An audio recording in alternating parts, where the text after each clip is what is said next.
Hello, ladies and gentlemen, and welcome to this predictions and hopes video for WWE TLC this Sunday live on the WWE Network. Um, yeah, I'm just gonna go through all the matches with some edits I made just to make it more visually pleasing, and basically I'll just be running down the card, telling you who I predict will win, who I hope will win, and the card isn't looking too amazing if you ask me, but we'll see. Should still be pretty good. Okay, so here we go with the first match, the pre-show match between Sasha Banks and Alicia Fox. Well, this match just came out of the blue last Monday, and I honestly don't really care for the match. I think Alicia Fox is the one of the most underrated women in all of WWE. Um, Her suplex finisher might be one of the best finishers in the women's division, and she's very underrated, while Sasha is massively overrated, or at least was. She isn't too much now. Anyways, for that reason, I am going to say I hope Alicia Fox win, but this is WWE, and the chances are there that Sasha will win, just to build her up for an eventual match against Asuka. Um, yeah, so then my hope is Alicia Fox. My prediction is Sasha Banks. Well, then we go on to the main card where we have the first match. I think this might kick off tonight. It's Rich Swann and Cedric Alexander versus Gallaher and D. Brian Kendrick. This match has had a pretty good build. It basically all happened on 205 Live. Yeah, luckily they showed a bit of a package on Raw to basically get you into the match. Um, I don't know who I want to win on this. I think Cedric Alexander is the most underrated cruiserweight in the division, next to Lince Dorado. Both are very great. I think Cedric is massively misused. Rich Swann is a former cruiserweight champ. He's a good wrestler, but I think Cedric really has all the talent in the world, and they should use him like that. On the other hand, Gallagher is doing so well as a heel, and his team up with Brian Kendrick, or the Brian Kendrick, as I should say, has been very, very entertaining, very good. And I want to see more of that while they're still a bit dominant. So for that reason, I am going to say I hope that Gallagher and Kendrick win, and for that same reason, I think they might actually win. Maybe to build up Cedric even more as an underdog in the cruiserweight division, even though he should have been champion by now, if you ask me. But yeah, my hope and prediction falls onto the same team of Jack Gallagher and the Brian Kendrick. Next up, we have this match, which is Alexa Bliss versus Mickie James. Well, this build up has been pretty cheesy. I really don't like the build up. I like the matchup. I like Mickie James, I like Alexa Bliss, and I think they could pull off quite a good match. But the build up's been lame, and in order for me to really get into a match at a pay per view, we need a pretty solid build, which is not the case here, not at all. Alexa Bliss, well, Mickie James, I love Mickie James, but I think Alexa Bliss as a champion has been very, very solid. She's been a good champion, and she's a believable champion as well, with having beaten Sasha Banks, Becky Lynch, and Naomi, for example, some pretty solid women, established women in the division. Mickie James has, of course, earned the stripes already, and I think if Alexa Bliss was to go over Mickie James, it would really solidify her as one of the best women in WWE history. And yeah, that's a bold statement, but I think that's actually what you can call her then. So for that reason, I hope Alexa Bliss wins. I think Alexa Bliss will win as well. Mickie James, she'd make a good champ. She'd make a great champion, but I think Alexa Bliss just is the better woman in the division right now. So yeah, for that reason, I'm going for Alexa on both. Then we have a match I'm personally pretty excited for, which is Kalisto versus Enzo Amore for the WWE Cruiserweight Championship. Kalisto, I love Kalisto. I've always had a bit of a love-hate relationship with this luchador, but basically ever since, well, I think I can say ever since that match with Ryback on WWE Payback 2016, where they won the pre-show, but they had a really good match. I've basically liked Kalisto a lot. He should have entered the cruiserweight division way sooner. But yeah, now he's here. Now he's the champion, and he totally deserves that. I mean, he's one of the greatest cruiserweights on the WWE roster. Enzo Amore, I mean, he's been entertaining. He's certainly been entertaining as a heel. No matter what you can say about him, locker room heat or whatever, he is a pretty good character, and I like a good character in wrestling. And he could make a believable champion. I mean, he kinda sort of did before Kalisto took the title off him, but I think if he actually beats Kalisto clean, which might be hard because he's a heel, but if he does so, it will really solidify him as a pretty good heel. That being said, I hope Kalisto wins. Kalisto is just a great performer, and he needs to be showcased more as a champion in order for him to showcase that. I mean, he's been able to showcase it in matches, for example, against Ryback at Payback, in the TLC match in 2015, the tag team TLC, or the tag team ladder match it was, sorry.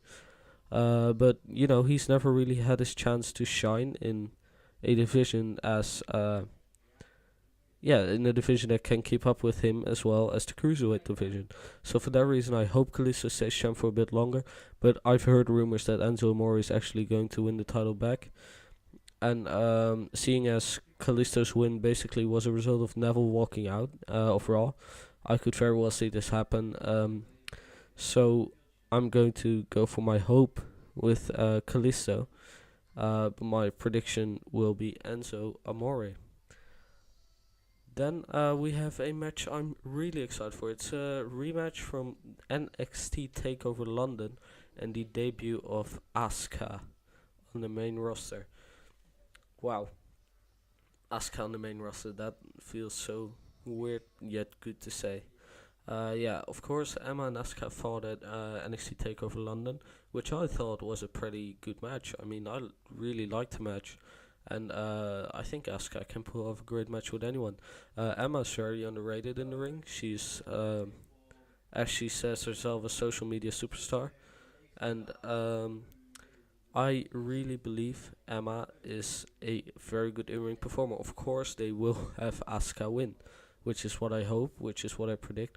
Asuka needs to look strong. She'll eventually win the title, no doubt. She'll keep her undefeated streak for a lot longer, unless Vince sees Sasha again and thinks, oh damn, that's Sasha Banks, let's put her over Asuka, which I could see Vince doing. I really hope he doesn't, but Vince McMahon, every decision he makes depends on which foot he steps out of bed with.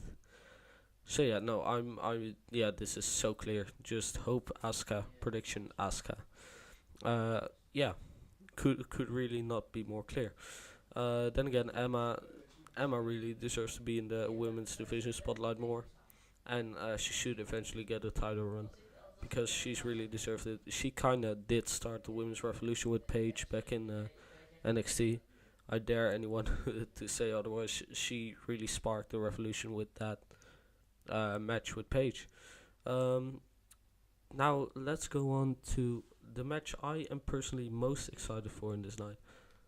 Which is the weird but very amazing matchup of Finn Balor, the Demon Finn Balor, they advertised it as. There's an edit I made of Finn Balor as the Demon, against the phenomenal one, AJ Styles. Now, of course, we all know because this is because Bray Wyatt got hit by a virus, just like Roman Reigns, who has been replaced by Kurt Angle in the TLC main event. We'll talk about that a bit later. This match is going to be great if WWE allows them to pull out, some very, very solid spots and just very solid in-ring action. I mean, Excuse me. I mean, we've seen top class performers in the WWE go at it with each other with pretty mediocre results at times. For example, Dolph Ziggler versus Shinsuke Nakamura at Backlash. I mean, they're two amazing performers, but um, kind of, the match wasn't as it could have been if WWE just let them go all out. And of course, this isn't a major pay per view, so they might not do that with Finn Balor and AJ Styles. Then again, I think regardless, this match will be really good. And it's really hard for me to predict a hope and a prediction because they are my favorite superstars on their respective brands. Then again, I really think AJ Styles really can't suffer a loss right now with Jinder Mahal and him basically challenging Jinder Mahal a bit. But on Raw, on the other hand, this is a Raw show, and I might see Balor going over because of that. Anyways, they can't pull it off, so the match is so good that even though one of the two loses, they don't lose credibility or anything. So my hope is on Finn Balor. Just because it will be this would be the perfect way to basically get him out of the Bray Wyatt feud, which has been disastrous for his career so far. It's so bad, and this would be a way to quickly get him out of there and go on to bigger things. Maybe challenge Brock Lesnar or whatever. I don't care, but just get him out of that feud. AJ Styles already, has a ton of credibility. Has had so for months. So I am going to say I hope Finn Balor. My prediction though, that's going to be a lot harder. I am going to say Finn Balor as well. Not with any reason, except for this is a Raw pay-per-view, but that might not be the best of reasons, but that's kind of the best thing I can come up with. Both of these men could win, and it wouldn't matter for the other man's career. But I think Finn Balor just needs it a bit more. And then the main event of the evening, the TLC match, which sees the return of Kurt Angle alongside Dean Ambrose as Seth Rollins against The Miz, The Bar, Braun Strowman, and the Big Red Machine, Kane. As you can see, I made a little edit of Kurt Angle there. Turned out okay-ish. But Kurt Angle's first return is in a TLC match, which is very interesting. It also is just, just came out of the blue, the return. I think Daniel Bryan might be pretty pissed right now. Because, Kurt Angle hasn't been cleared by medical for quite some time, and now suddenly he gets put in this high-risk, high-danger match. Was Daniel Bryan, just isn't really, he's kind of ready to go. So yeah, it might be a bit of a bummer for Daniel Bryan, but this is not what we're focusing on. This is what we're focusing on: Kurt Angle, The Shield versus The Bar, Braun, Kane, and the Intercontinental Champion, The Miz. Wow. I hope and predict that The Shield and Kurt Angle will win. Just because I'm a huge Shield fan. When I started watching WWE, which was the start of 2014, the Shield were like hot shit, and I loved the Shield. So when they broke up, I was kind of devastated. But now they're back, and just my inner 14-year-old really wants the Shield and Kurt Angle to win. On the other hand, The Miz has one of the most dominant tag teams in WWE right now. He has maybe the most dominant force in WWE right now at his side, and he has Kane, who basically destroyed Roman, and that's pretty hard to destroy Roman Reigns, even though it was a sneak attack. But for that reason, I really don't know. I really, I really want the Shield and Kurt Angle to win. I hope they will win, and I predict they will win. But I'm just wondering, what will it do for the Miz and his team if they lose, having Braun Strowman uh, and the Bar on their team. I mean, of course, we know Seth Rollins and Dean Ambrose can defeat the Bar. We've seen it multiple times. But yeah, I just mainly think what it is going to do for Braun. Will they make it, still believable? Will they make Braun still believable? I reckon so, But I think we'll just have to wait and see. I mean, it's going to be a great match if you ask me. And yeah, let's just hope this pay-per-view lives up to the hype with all the new matches announced. So, one last thing before we go. Something I noticed: there's only one tables, ladders, chairs stipulation match on this pay-per-view, whereas in previous years they had like one tables match, one ladders match, one chairs match, and then the TLC match. Kind of bummer because I like more extreme stipulations than just your usual matches. But then again, I don't think the current card really needs it. I mean, if we look, for example, at Balor versus Styles, they can pull off a great normal match. I wouldn't really want to see them in a stipulation match. Same for Emma versus Asuka, for example.